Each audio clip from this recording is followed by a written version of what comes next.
Today is December 5th, and December 5th is a day of commemoration and for some celebration in America because on this date, 85 years ago today, the 21st Amendment to the United States Constitution was ratified, repealing the 18th Amendment and putting an end to the era in American history called prohibition.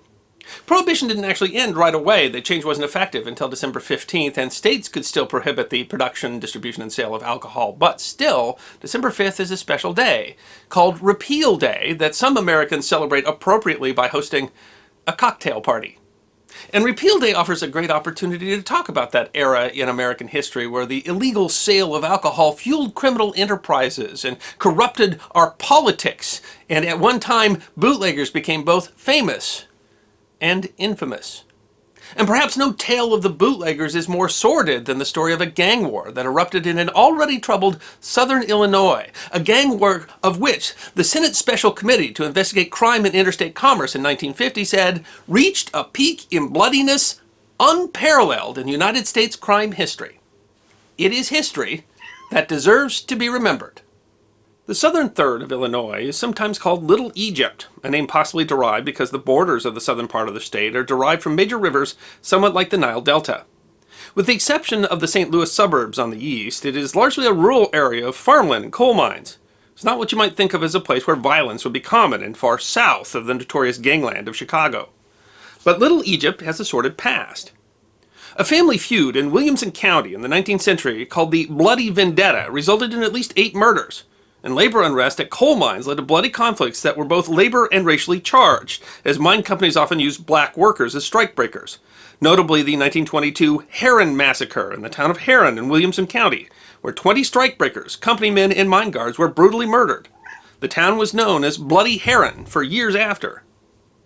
The Shelton brothers grew up in Wayne County, a couple of counties over from Williamson County. In all, Ben and Agnes Shelton, who had migrated to Illinois from Kentucky after the Civil War, had 10 children, although 3 died in childhood.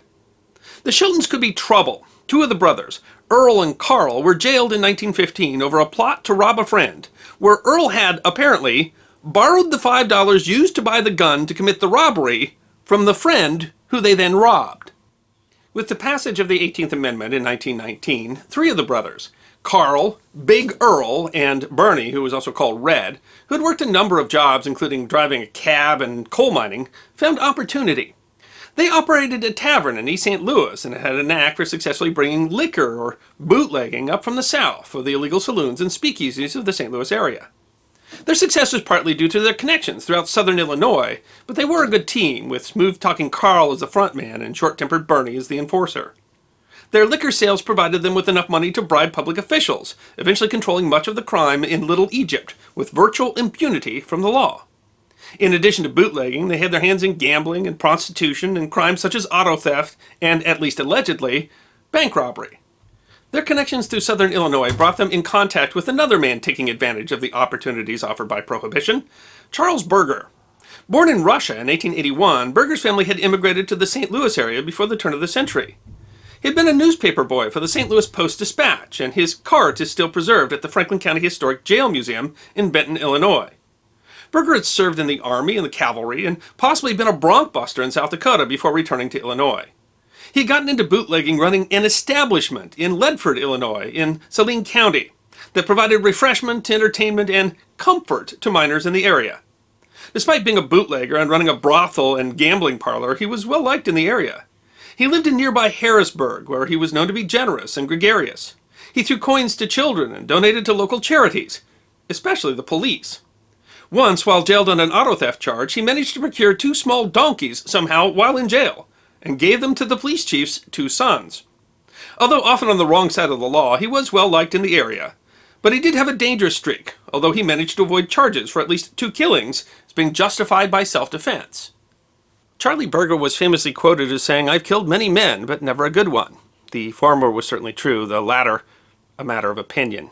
It's not really clear how the Sheltons and Birger first met, but it could have been violent. They were both competing for the same space, the control of gambling and bootlegging in Little Egypt. But at first the gangs cooperated, and then they found a common enemy. The Ku Klux Klan had been founded by former officers of the Confederate Army in 1865 or 66, with the goal of restoring white supremacy in the Reconstruction-era South. But their tactics of violence and terror, usually conducted in robes and hoods that hid the perpetrator's identity, had caused a backlash and was suppressed by law enforcement. The Klan, however, got a new lease on life during Prohibition. The new Klan, which was refounded in 1915, was largely based on the rather dramatic portrayal of the Klan in the wildly popular 1915 film, The Birth of the Nation. The Klan found new popularity as a voice of law and order in the enforcement of Prohibition. This was not really a new Klan. Their consideration for Prohibition was really a way of carrying on their hatred against blacks, immigrants, Catholics, and Jews. But their Prohibition stance did place them as allies of progressives, Protestants, and federal lawmen. Klan membership soared during the 1920s into the millions.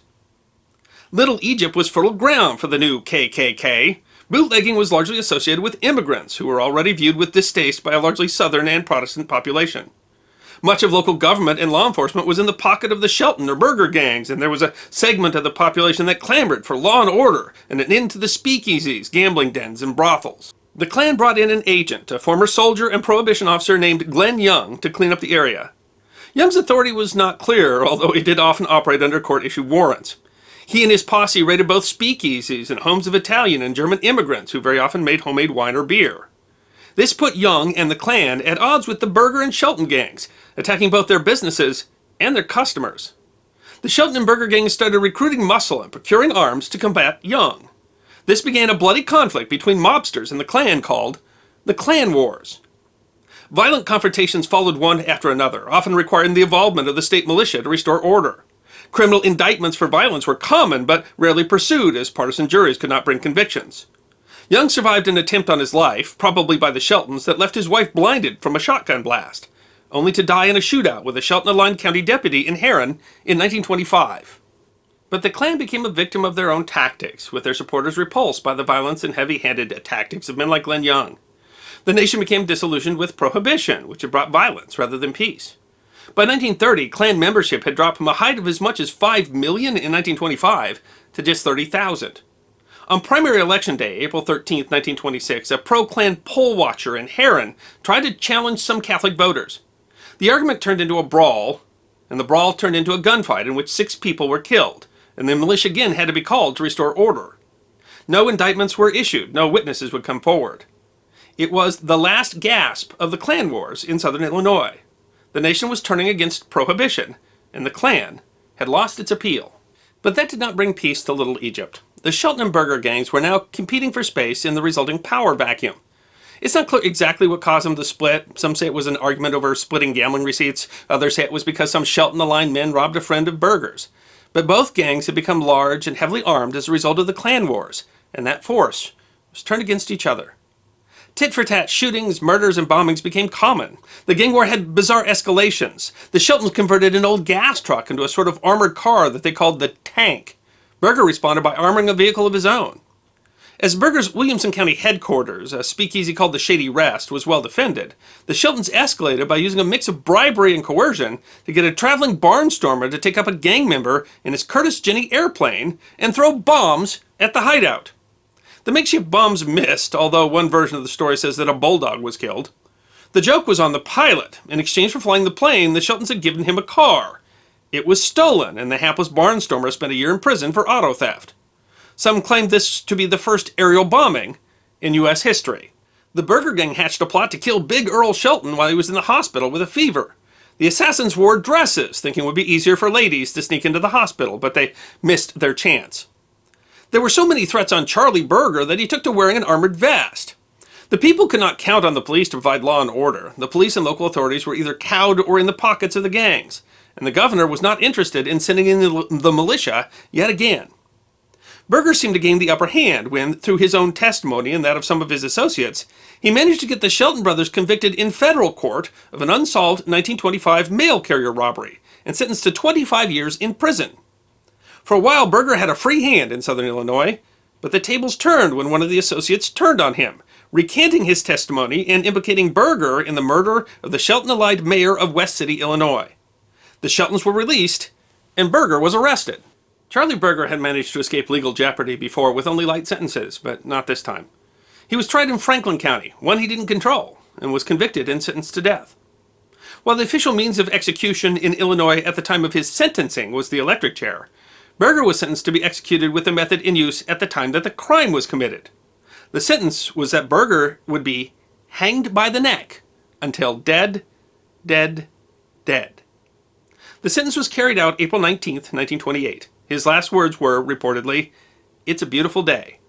People still disagree whether those were words of defiance or of regret. Some claim that his was the last public hanging in Illinois.